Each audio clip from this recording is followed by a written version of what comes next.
আসসালামু আলাইকুম, শাহানুর রহমান সুমন ব্লগে আপনাকে স্বাগতম। চলে আসলাম আরও একটি নতুন ভিডিও নিয়ে। আজকে আমি আপনাদেরকে এমন একটি গ্রাম তুলে ধরব, এমন একটি রূপ তুলে ধরব যেটা দেখে আপনারা মুগ্ধ হয়ে যাবেন।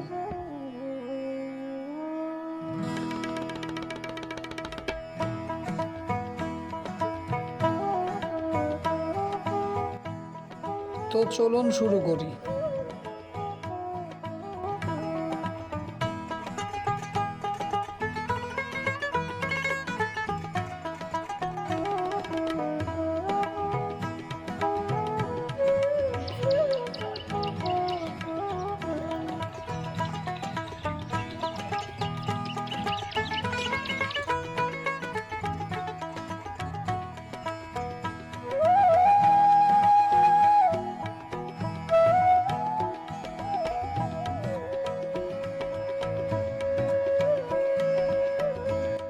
আপনি যদি আমাদের চ্যানেলটিতে নতুন হয়ে থাকেন তাহলে অবশ্যই সাবস্ক্রাইব করবেন, পাশে থাকা বেল আইকনটি বাজিয়ে দিবেন। আর যদি ফেসবুক থেকে দেখে থাকেন অবশ্যই লাইক, কমেন্ট, শেয়ার করে আমাদের পাশে থাকবেন।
আজকে আমরা দেখাবো যে কৃষক ভাই কি জমিতে কি উৎপাদন করে। এখন আমরা দেখাবো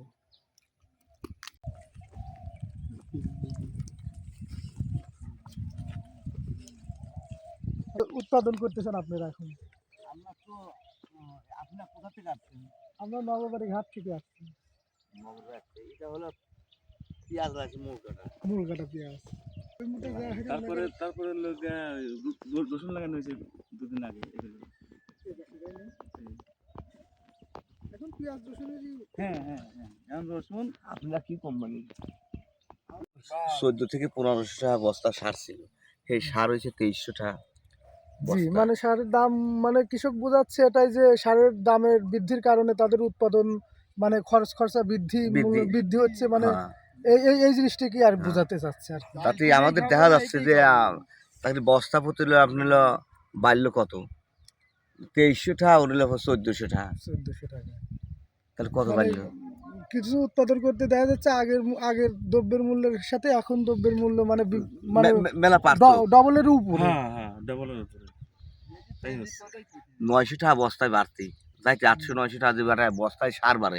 সার তো সরকার রেট ঠিকই আছে, কিন্তু আমরা তো পাচ্ছি না সেটাই। মানে এই বিষয়ে আর কি সরকারকে একটু এদিকে নজর দিতে বলছে। হ্যাঁ হ্যাঁ, সরকার এদিকে নজর দিলে আমরা কৃষকরা একটু সাশ্রয় পাই। এইটি বড় কথা, বুঝছেন? আমার নিচে বাদ দেওয়া লাগবে।